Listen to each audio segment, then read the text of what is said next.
بسم الله الرحمن الرحيم. عن أبي هريرة رضي الله تعالى عنه قال قال رسول الله صلى الله عليه وسلم: من قام ليلة القدر إيمانا واحتسابا غفر له ما تقدم من ذنبه أو كما قال عليه الصلاة والسلام۔ حضرت ابو ہریرہ رضی اللہ تعالی عنہ ارشاد فرماتے ہیں کہ نبی کریم صلی اللہ علیہ وسلم نے ارشاد فرمایا: جو شخص لیلۃ القدر میں ایمان کے ساتھ اور ثواب کی نیت سے عبادت کے لیے کھڑا ہوا، اس کے پچھلے تمام گناہ معاف کر دیے جاتے ہیں۔ اس روایت میں نبی کریم صلی اللہ علیہ وسلم نے اپنی امت کو متوجہ فرمایا ہے کہ لیلۃ القدر کی جستجو میں انتہائی بشاشت اور انتہائی اللہ کی ذات عالی پر ثواب کے یقین اور امید کے ساتھ عبادت کی جائے تاکہ پچھلے تمام گناہ معاف ہو جائیں۔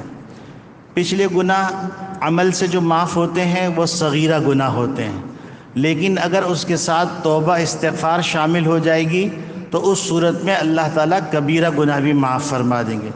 تو یہ موقع اللہ نے عطا کیا ہے۔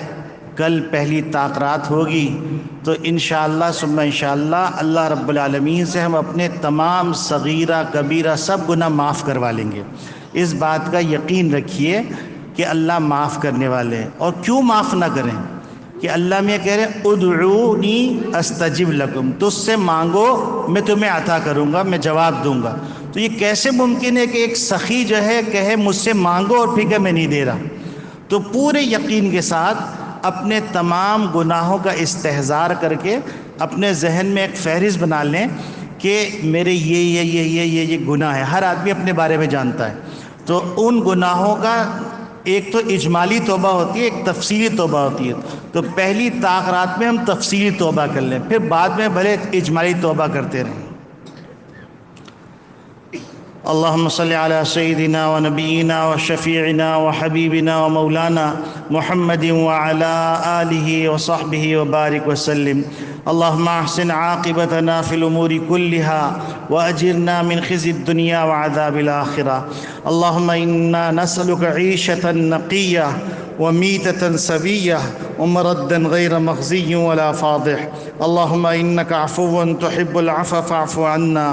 اللهم إنا نسألك التوفيق لمحابك من الأعمال وصدق التوكل عليك وحسن الظن بك۔ اللهم افتح مسامع قلوبنا لذكرك وارزقنا طاعتك وطاعة رسولك وعملا بكتابك۔ وصلی اللہ تعالی علی خیر خلقہ سیدنا و مولانا محمد وعلی آلہ وصحبہ